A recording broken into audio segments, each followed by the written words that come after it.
Well, good afternoon, everybody. Today's a good day. The sun's come out, finally. I almost felt that it was summer this morning. Then I stepped outside of the building late morning, and I realized it's still a little chilly out there. But we are very, very pleased today to welcome U.S. Undersecretary of State for Arms Control and International Security, Andrea Thompson, to Dakota State University. Ms. Thompson is yet another South Dakota native who's taken her strong Plains background in education and used it to make contributions that have raised her to a position of national influence and impact. She's forged an impressive path of commitment, service, and leadership for our country. We're honored that she's taken the time to come and share her knowledge and national perspectives with us here at DSU, especially because so much of her career she's been on the ground, literally, dealing with issues of national security and defense, endeavors especially important to so many faculty and students here at the university. Undersecretary Thompson was confirmed by the U.S. Senate into her present position in April of 2018, so almost a year. Before her arrival at the U.S. Department of State, she served as the Deputy Assistant to the President and National Security Advisor to the Vice President. Prior to her tenure at the White House, Undersecretary Thompson served as the Director of the McChrystal Group Leadership Institute. Her work in this area is also of interest to us. The Institute is a global advisory services and leadership development firm that works to improve the performance of organizations by helping them adapt to increasingly complex operating environments. They assist organizations in many of the areas that we'll be exploring here at DSU as we move into our DSU 2025 strategic planning. Issues like organizational assessment, strategic alignment of various endeavors, planning and execution, and efficiencies and critical needs. I mentioned that Undersecretary Thompson has been on the ground and up front in intelligence work for our military. She has more than 25 years of service in the U.S. military, including deployments on multiple combat tours in places such as Afghanistan, Iraq, Bosnia, and other operational and strategic deployments around the world. Undersecretary Thompson has also served as the National Security Advisor for the Chairman of the U.S. House of Representatives Committee on Homeland Security and Senior Military Advisor to the Chairman of the U.S. House of Representatives Foreign Affairs Committee. Clearly, Undersecretary Thompson has a remarkable background of experience and expertise, and we're privileged to have the opportunity to hear some of her insights. Undersecretary Thompson, welcome to the DSU platform.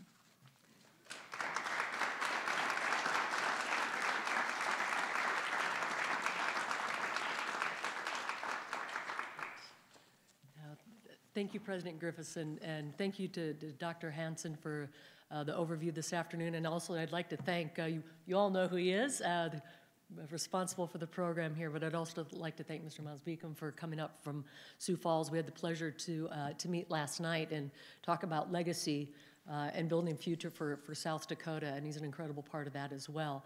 And thank you for the kind introduction. And really, most importantly, thanks to the students and the faculty here at DSU. I was telling President Griffiths, it dates me, it's my age, but I said the last time I spent a considerable amount of time up in Madison was the Hanson-Anderson basketball camps. I was a bit of a hoopster back in the day, so I would come up here in the summer for basketball camp and try to hone my skills there. So it was amazing to come back in this official capacity and see the absolute incredible growth in Madison, and particularly with Dakota State under the vision of your president.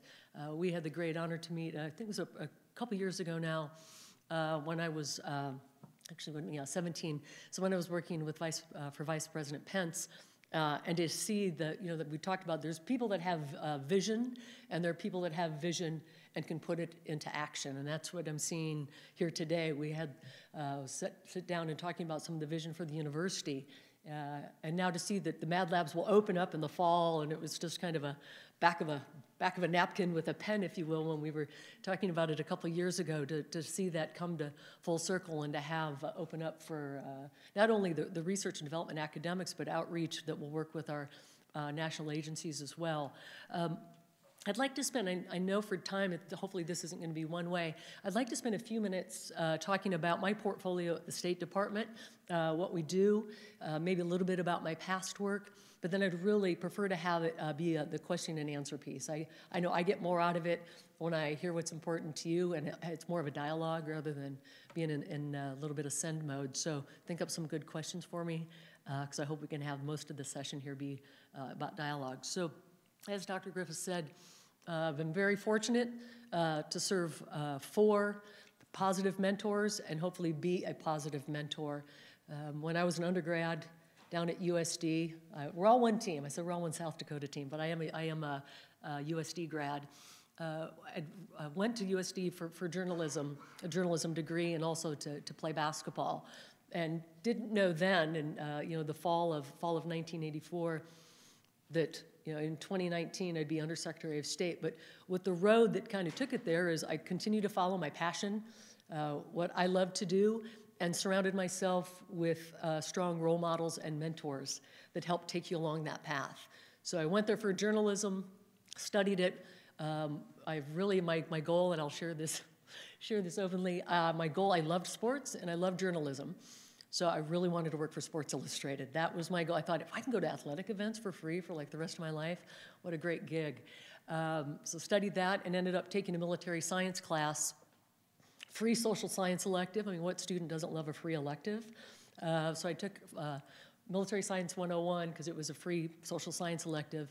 And again, it was mentors within that program, and I really enjoyed it. And they said, we should take the spring class. Do you want to rappel off the library? I'm like, heck yeah, I want to rappel off the library for homecoming. Jumping, going off the library. Long story short, positive mentors within my academic institution there that said, this might be something you're interested in. And so I became an intelligence officer for the U.S. Army. Again, my goal was to do 4 or 5 years. I asked if can I serve in Europe? I'd really like to travel around Europe. Yeah, you have good grades, you're involved on campus, your order of merit list should be high. So I got my first branch choice and was able to go to Germany for my first assignment. Again, was going to do it for 4 years, come back, move to California, and be that Sports Illustrated journalist. And that was 28 years later. So served as an intelligence officer, and maybe we can talk a little bit about that in the Q&A, or the possibilities to serve. Then retired because General Stan McChrystal, one of my mentors from my time in Afghanistan, said, I'm standing up a leadership institute, and I'd like for you to build it. And that is an opportunity that life doesn't present that often, and you have to follow your passion. And leader development and leadership is incredibly important to me, and it continues to be important in my current capacity. Again, had the honor to serve the Vice President of the United States. I tell folks I must have been the Army's worst intelligence officer, because 2016, when I retired, I would not have guessed in January of 2017 that I'd be the National Security Advisor for Vice President Pence. But again, you work hard, you surround yourself with positive role models, positive, talented people, and life has opportunities that comes in your path. Worked hard. I would like to think I served him well and served the country well, and they approached me in the fall and said, we'd like to nominate you for Undersecretary of State. Again, not something you anticipate, not something that I'd put my resume and done, but you work hard and you follow your passion, and there's you're able to serve your country in many ways, and that's another message I'd like to extend to the student body here. I've seen your curriculum, and I've seen all the opportunities that you have, both in the cyber development and the leadership in cyber development, and it's an incredibly important time for our country. And so I would like to talk a little bit on the State Department, where I am now, on what we're doing in cyber policy. I know as a young person here in South Dakota, I didn't know what the State Department did. And quite candidly, in my time in military service, I worked with State Department, but I didn't know of the breadth and reach of the State Department. And now that I'm part of that family, it's an incredible opportunity. So I oversee what's in the statements called the T family. I have 3 bureaus: Arms Control, Verification, and Compliance, which, if you've been reading in the news about Russia and the INF Treaty, that is a significant part of my day job, meeting with my Russian counterparts and others on treaty compliance. The other bureau is International Security and Nonproliferation. So as what you're seeing in the paper with our negotiations with North Korea, the work that's being done to push back on Iran in the Middle East, that's that bureau. So when the Secretary of State goes to Pyongyang, or on this recent trip to Hanoi, all the technical information that he has on the nuclear program and what needs to be done to denuclearize comes from my team. It's an incredible group of young people and some senior folks, again, scientists, nonproliferation expert, nuclear scientists, and analysts. So another area of the State Department that as a young person I didn't know existed. The third bureau is Political Military Affairs. So we oversee all the foreign military sales. So when you see F-35s being sold, or if you see partnership, I was just in Israel and seeing some of the equipment. So all of our partners and allies that buy U.S.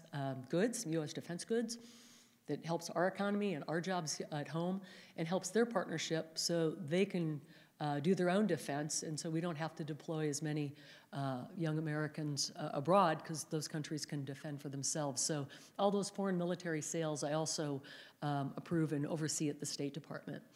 But the reason I'm here is for the fourth bureau that we're going to be standing up very soon, and it's Cybersecurity and Emerging Technologies Bureau. We have elements, we already do cyber policy within the State Department, but the Secretary Pompeo made a decision about the middle of last year that we need to bring all of those elements of the State Department that touch emerging technologies, AI, cyber, hypersonics, undersea cables, quantum computing, and put it under one leadership for the policy development. So what does that mean in practice? What does that mean in day-to-day? For example, I just got back, last week was London. Apologize if I say if it was, my calendar, I was like, oh, it was a week ago, and Dave will go, it was a month ago, ma'am. So, but a week ago I was in London doing a bilateral engagement with my UK counterparts on cyber policy. So we want to encourage, we want free and open internet. We want all of the innovation and entrepreneurial spirit and everything that's wonderful about the internet to remain. But you want to have norms of responsible behavior. So nation state to nation state. So we agree, we don't meddle in your election. Responsible nations don't do that. We won't attack your infrastructure. I'm not going to shut down your electrical grid. Responsible nations don't do that. So that's the policy development piece, whether it's, and it's global, it's in Asia, in Europe, in Africa. So that's what we do at the State Department. On what are those norms of responsible behavior, and how can we work together bilaterally and multilaterally, work with NATO, work with the Ottawa 5, which is a cyber-specific engagement. So I'm sitting down with my Australian counterpart or my Canadian counterpart, and also sharing best practices. And one of the key elements why I'm here today is how do we integrate our academic curriculums so we have best practices between those institutions in the UK or Australia or other parts of the world that can learn from the wonderful things that are being done here at DSU. And how do you exchange that information? And how do you kind of normalize that where we get the best practices across the globe? Because at the end of the day, as you know, I mean, the cybersecurity permeates every aspect of our life. I tell folks whether, you've got, friends that have grandkids, 3-year-olds that are, learning to read off the iPad. I've got my 83-year-old mother-in-law that we FaceTime every Sunday to Australia. I mean, that's something that we didn't do years ago. It covers every element of our livelihood, but how do we ensure that that's safe and secure? So that's the type of work we're doing at the State Department. Also working hand in hand, we talked today about the National Commission for Artificial Intelligence. Another important part that we will work with the strategy. So you probably saw the president. Last year we rolled out the cybersecurity strategy, and now we're working with the AI announcement, standing up the commission, working that policy piece.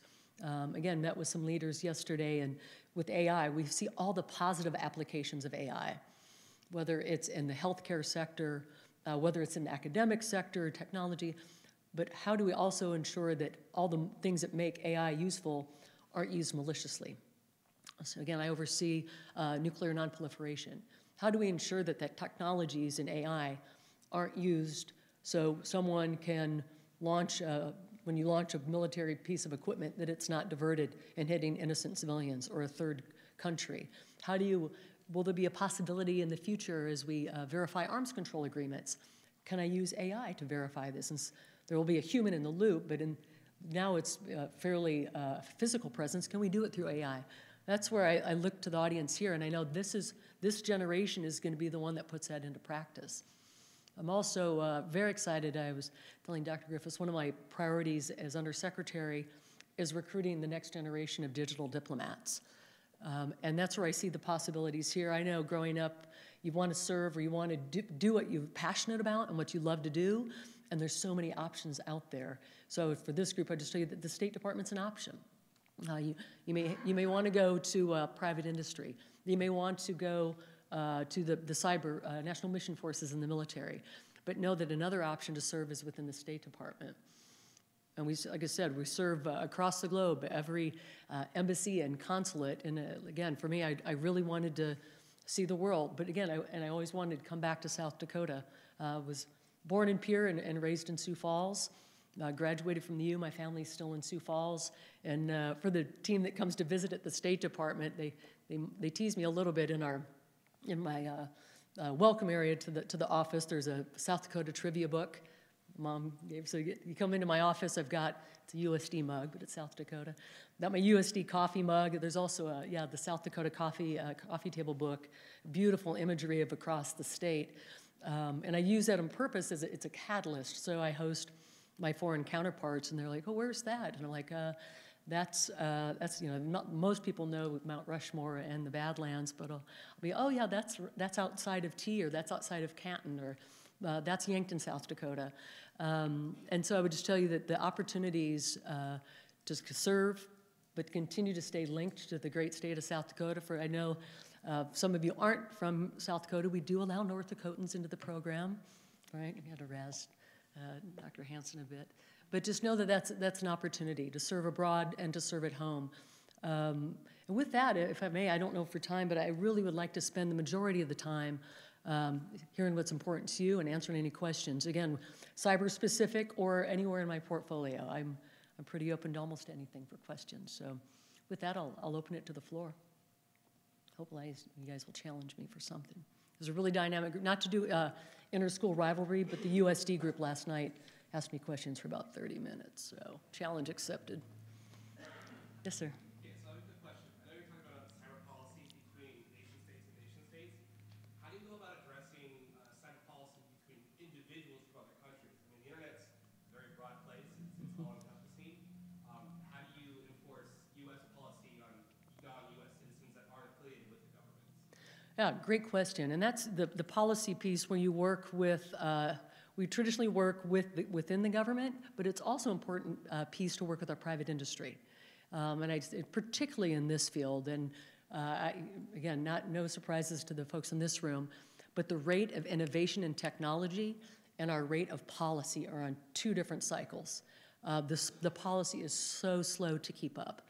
And I tell folks we do rely a lot on the input and interaction from our leaders in private industry. And again, kind of keeping the law enforcement side separate because, candidly, it's not part of the portfolio, and I think it's a kind of a different area when we talk about cyber.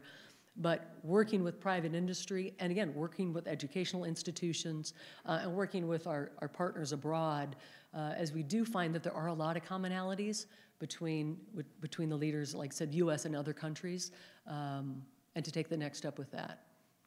Thanks. First question. Broke the ice. Thanks. All right, who else? Yes, sir. Yeah. Yeah. In the recent past, the U.S. has indicted individuals of foreign countries from Russia, North Korea, and I believe China as well for offensive cyber operations. Yeah. And I'm a little bit concerned that sets a precedent where that could be also used against U.S. citizens who are participating in following orders. Are you concerned at all that that's setting a dangerous precedent? Or? Yeah, I'm not.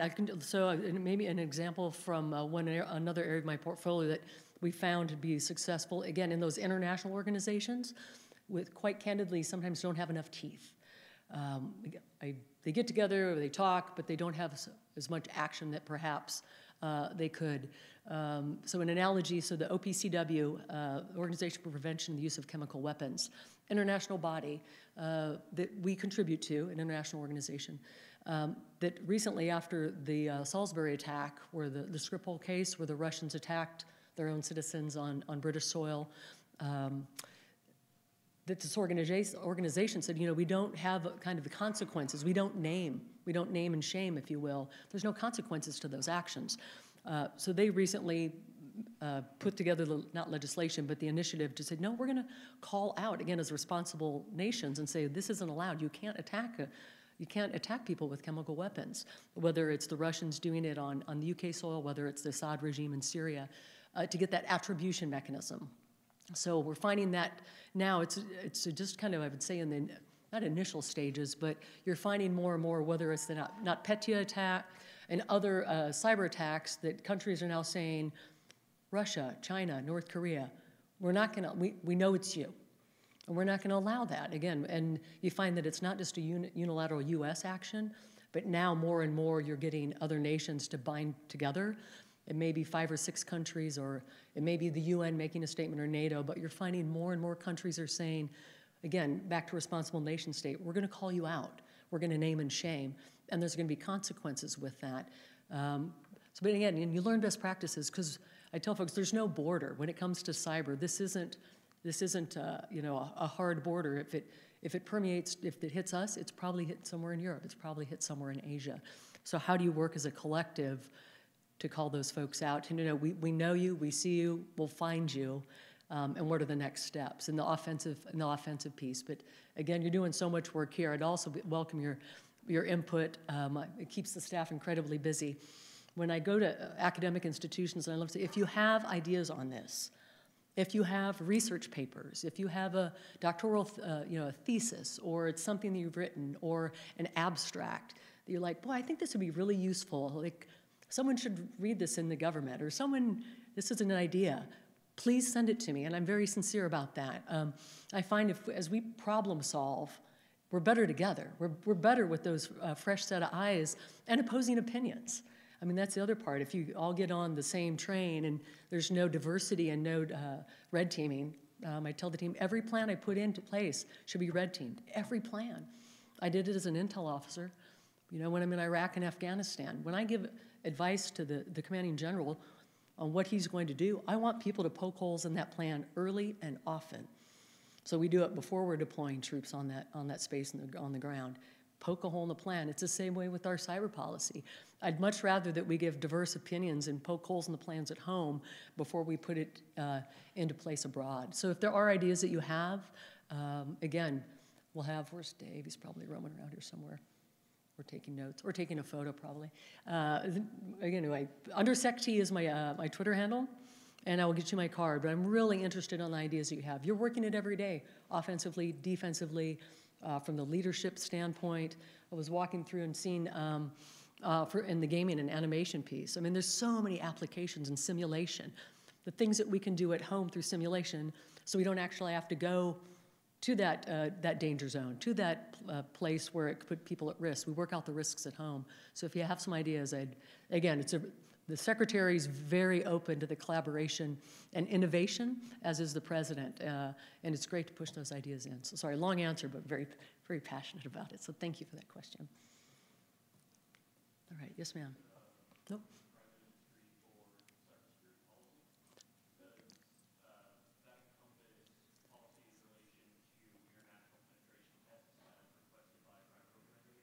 I didn't hear the first part of the question. I'm sorry. When you mentioned collaborating with private individuals and corporations in regards to cybersecurity policy, does some of that take into account like the issues between international laws in relation to international penetration tests? Yeah, great question. So the short answer is yes, and most of the penetration pieces, you know, goes through with DHS and then our DoD counterparts, less so at state. But what I would like to build off of that question is the importance of having the legal groundwork and the legal framework for any action that we take. And I find it really fascinating. We talked to the faculty today and talking about next steps in cyber law. And selfishly, I That's another area that I think we could really have more folks in the ranks with that. I'm not a lawyer. I don't play one on TV. But everything I do has to have that legal framework and legal grounding.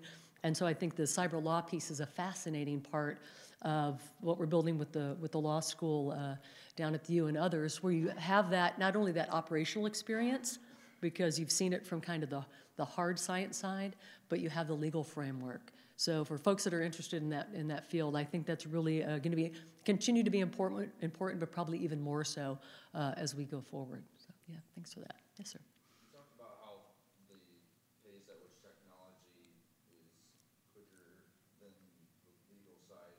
How do we bridge the gap so that there's more legal repercussions to things like international hacking events?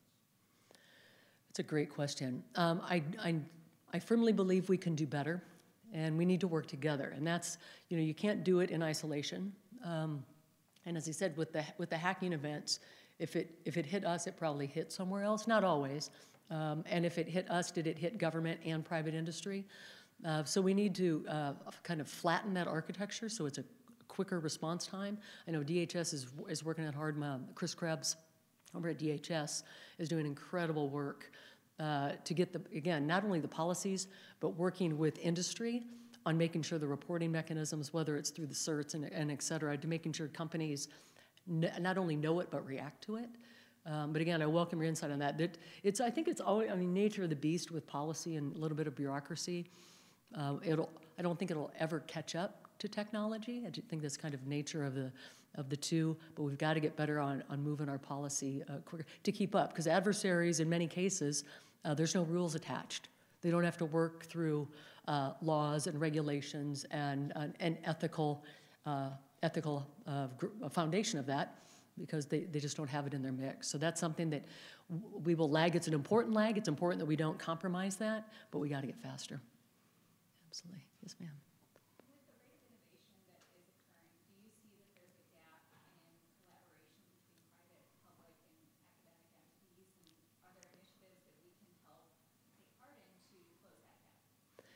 I think we can, like I said, you can always do better, but the gap is narrowing.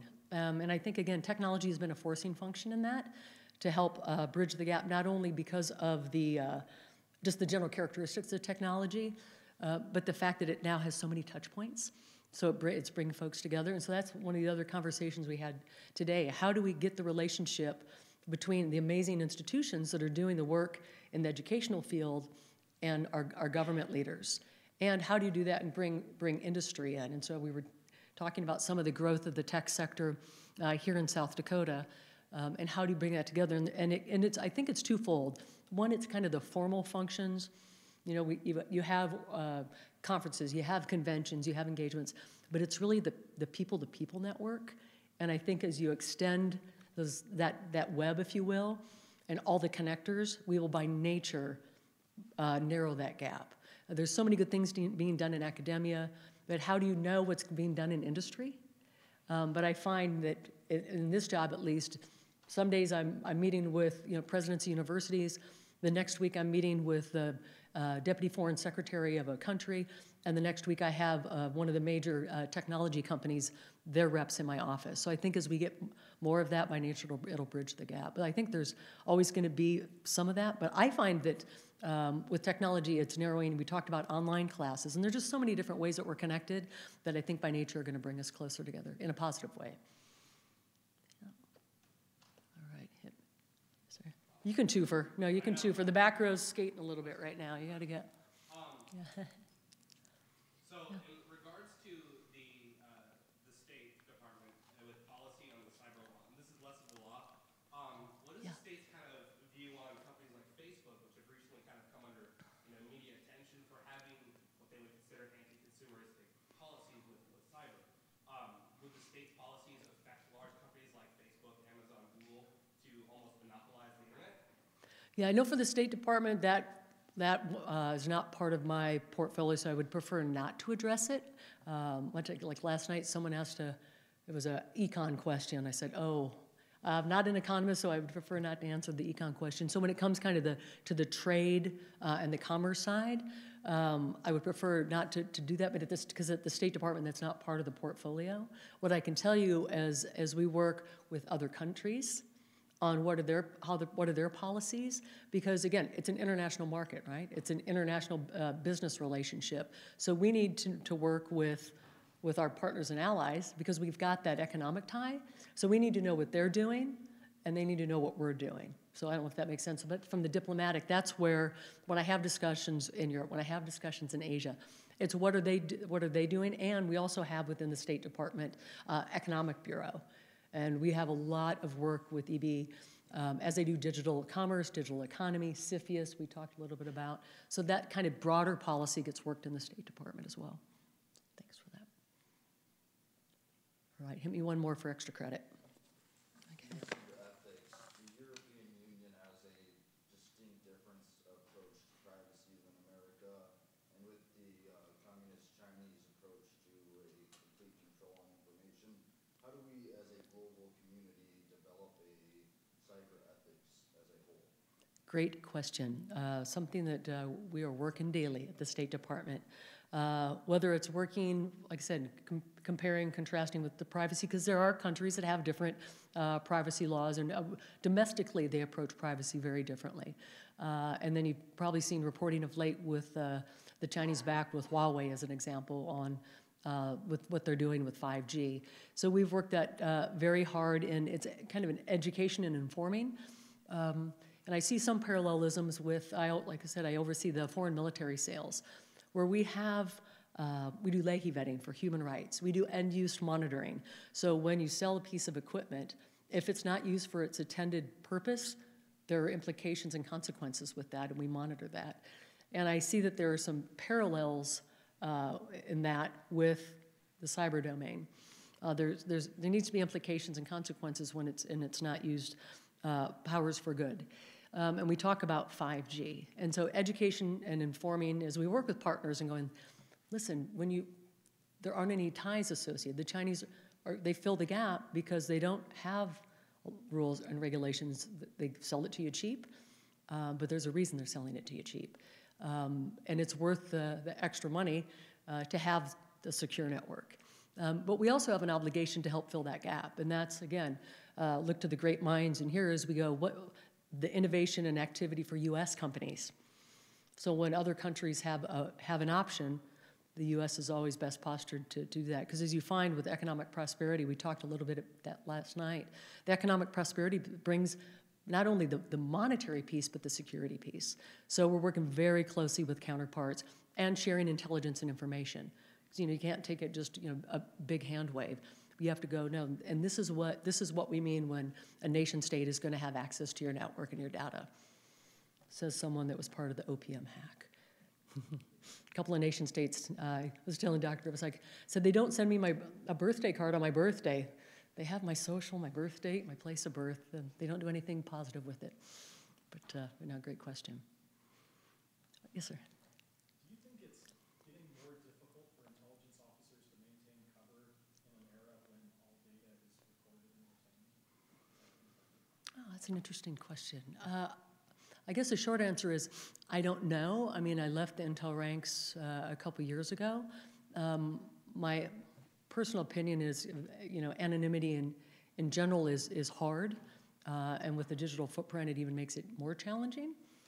So my unscientific answer would be yes, but I would sense that is so, again, because of access to information. But again, a lot depends on the user end.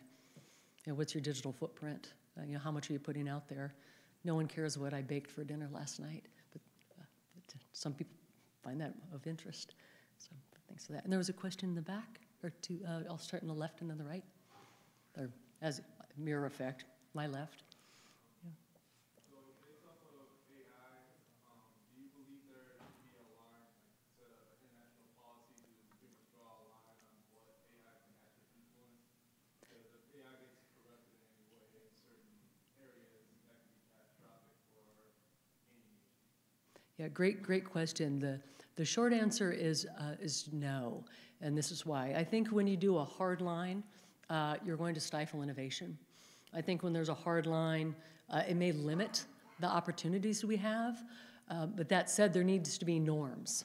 And so we have to, again, the discussion on, but what does that look like? What's norms of responsible behavior in AI? Well, I think if you draw a hard red line with AI, we may limit some of the applications that it can be used, but we have to have that dialogue. And we have to have that dialogue not only internally here at the US, but internationally. Because again, the companies, we're a global community. You know, what we do here is touch points around the world. But we have to have the dialogue. And we've started to have that dialogue, much like we have with cyber norms. We're just now, you probably have seen, DOD has stood up, they have an AI task force, just stood up the National Commission on AI. So we're kind of in the nascent stage of that dialogue, but it's important that we bring the best and the brightest in. And because I tell folks candidly, most of the AI experts are not going to be, again, in the State Department. I've got a couple, but I really rely on the next generation coming in and with private partnership in the tech industry and others. So that's an area when I talk about opportunities, when I talk about priorities, and Miles and I were talking last night, one of my top priorities as Undersecretary is building the bench and building that next generation of leaders. And I've got an incredible team. Again, absolutely unbelievable team. But I want to posture this team for 2020, 2030, 2040. And to do that, I've got to bring the folks in now. And it's different.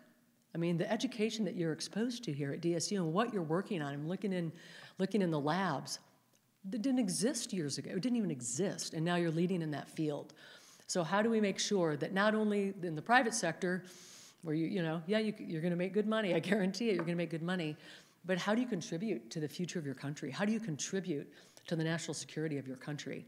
And with your intellect and your energy and your background, and that's there, whether it's at the State Department, whether it's with the national, with the intelligence community, whether it's with, our DOE labs. There's so many different areas, and I guess that's another point I tell folks.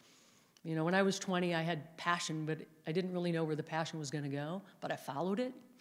And the road took some branches and sequels, some turns, and I just kept following it. And I think if you follow your passion and you're happy doing it and you continue to stay intellectually challenged, like, I don't know about you, but I tell the team, you should leave every day, learning something new about your profession and learning something new about yourself. Every day. And if you think about it, if you kind of turn back the clock, I bet each one of you yesterday was like, yeah, I learned something new, probably in the classroom, and there's probably that you learned something new about yourself. You faced a challenge, or there was a positive experience. If you do that every day, I guarantee you, 40, 50 years from now, you're going, that was a good run, and it started at DSU, in studying, cybersecurity, computer sciences, cyber law, or the other piece is the leadership piece. I'm really excited about the folks who are like, okay, I love cybersecurity, but I also love the human dimension of it.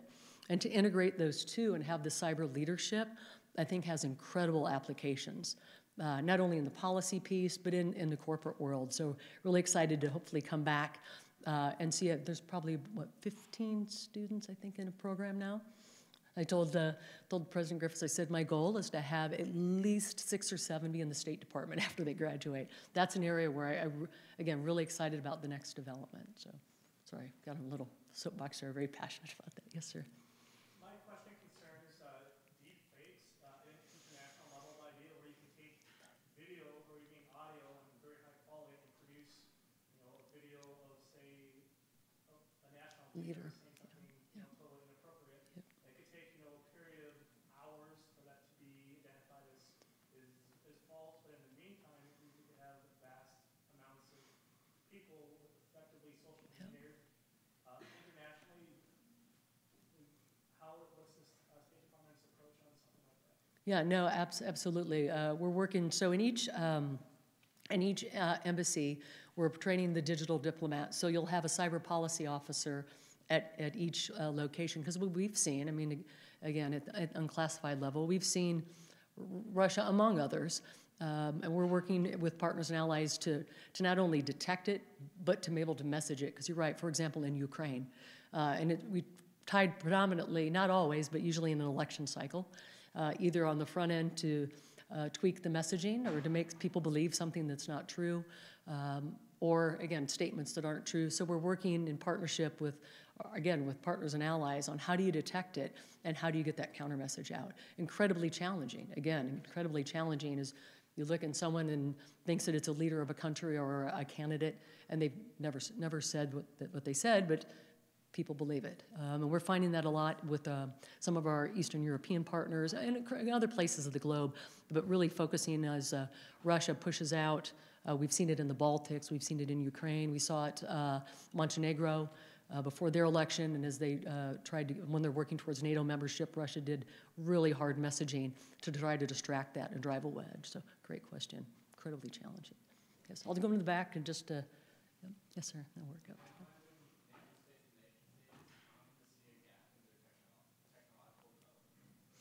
It is, yeah, absolutely, great question. For those that couldn't hear, they asked us, as we work nation state to nation state, do we see a difference in kind of where the technological readiness or innovation and aptitude of those countries are?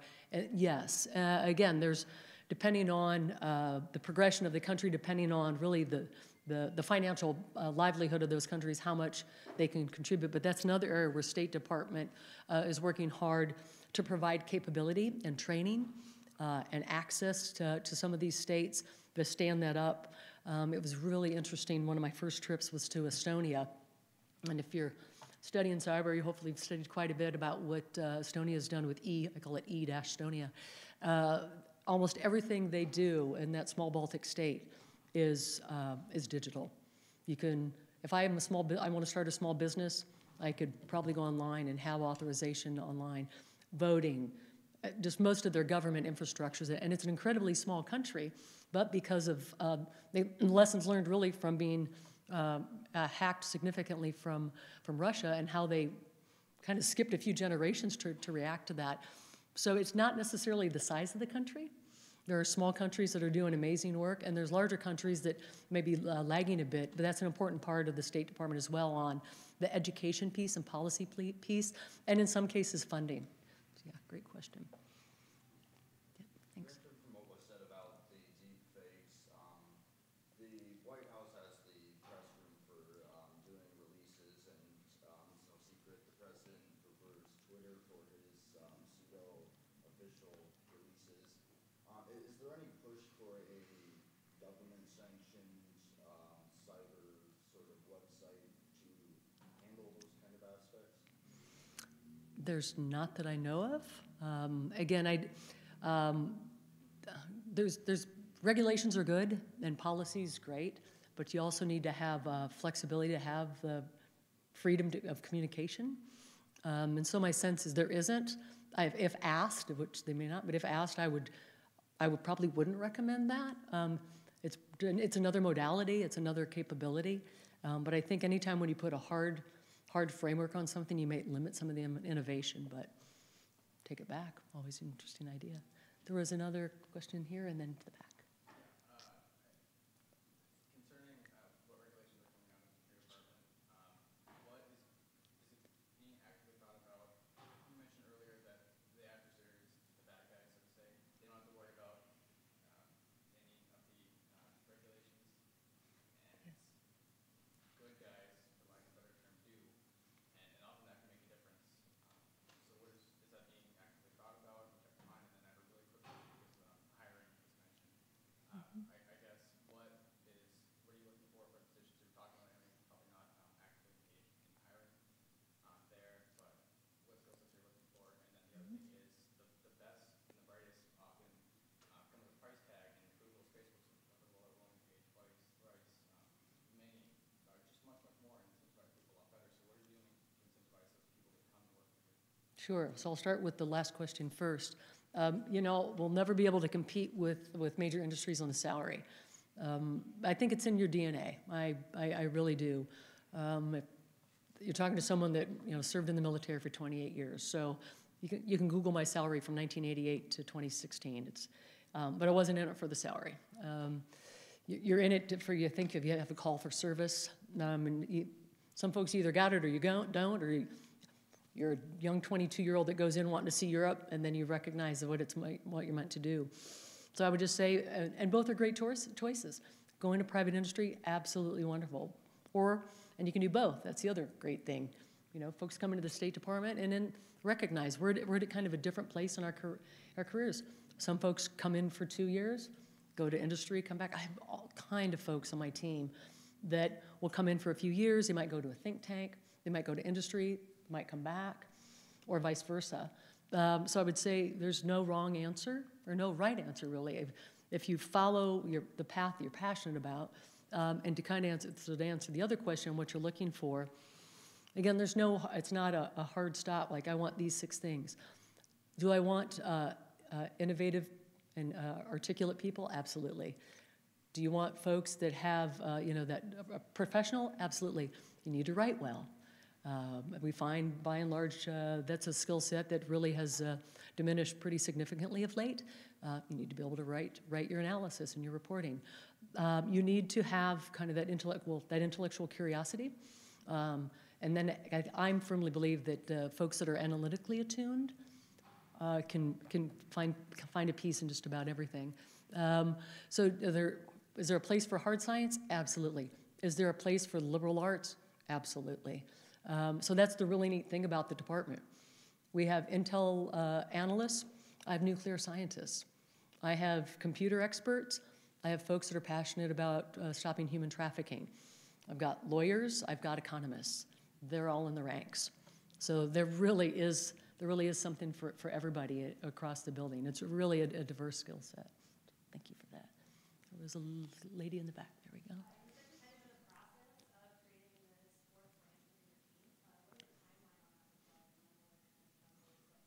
Great question. Sooner is better.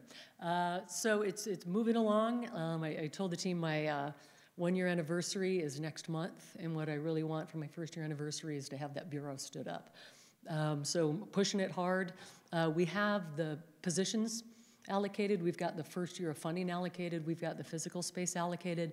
We're on kind of the final steps of congressional outreach, because we have oversight from the House Foreign Affairs Committee and the Senate Foreign Relations Committee are our oversight committees. So we've done outreach with the House. Actually, they did outreach with the Senate yesterday. So we're doing kind of those last steps with our congressional committees. So I would anticipate, if it's not stood up by the summer, I have failed you. It needs to be stood up sooner rather than later. So we do have we do have the capability within the department, but right now it's in kind of disparate pockets. The space section is one, the AI section is one, the computer and cyber piece is one. So we're just bringing them under one leader and then adding to it. So at the time you graduate, trust me, there will be a position for you. And there was a question. Yes, sir.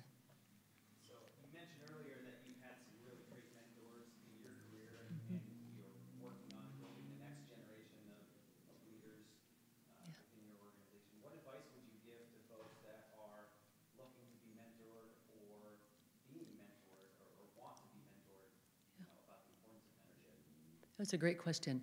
I would say, seek mentors out. If there's, usually that someone might come to you, whether it's a coach, whether it's a professor, whether it's a family member, someone in a club or an organization. But also I can seek those out. So I encourage folks, and it's not an age thing or a placement thing. I've had mentors that are in an earlier stage of their career than I am. You learn from that. You also have mentors that are, have been doing it for quite a while.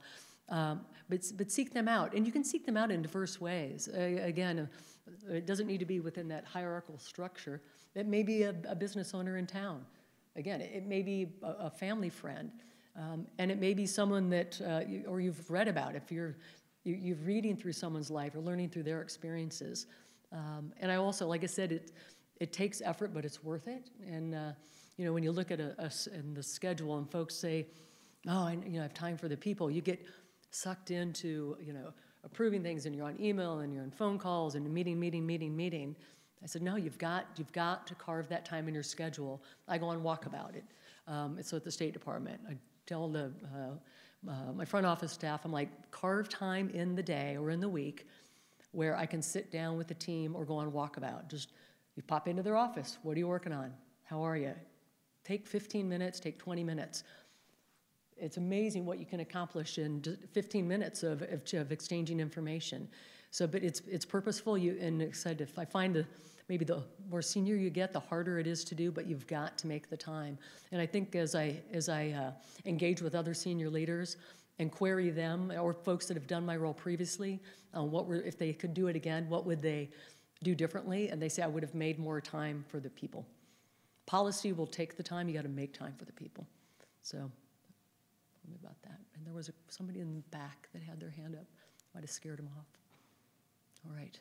Well, what I would like to leave you with is, first and foremost, thank you to Dr. Griffiths. Thank you for Dr. Hanson. Thank you to Miles. Thank you to the provost. Thank you for the entire faculty and for the students. I was telling the team a little bit earlier, I was like, wow, Friday at 2 o'clock, I know where I would be if I was in college. And it would probably either be in comfy jammy pants or probably down at Carrie's in Vermilion drinking a beer. So thank you on a Friday afternoon to come out and listen to someone coming in from DC. But at the end of the day, know that it's a South Dakotan that's coming back home. So thank you for what you're doing. Thank you for your studies. And truly, if any of you have questions about the State Department, I think Dave put some materials out. It's old school, it's hard copy, but we also go on the website. And UndersecT is what I am on Twitter. If you have some ideas, ping me. And the team here has my contact information. We're really interested in what you're doing and what we can do to move the ball forward there at the State Department. So thanks very much, guys. Go Trojans. Thank you.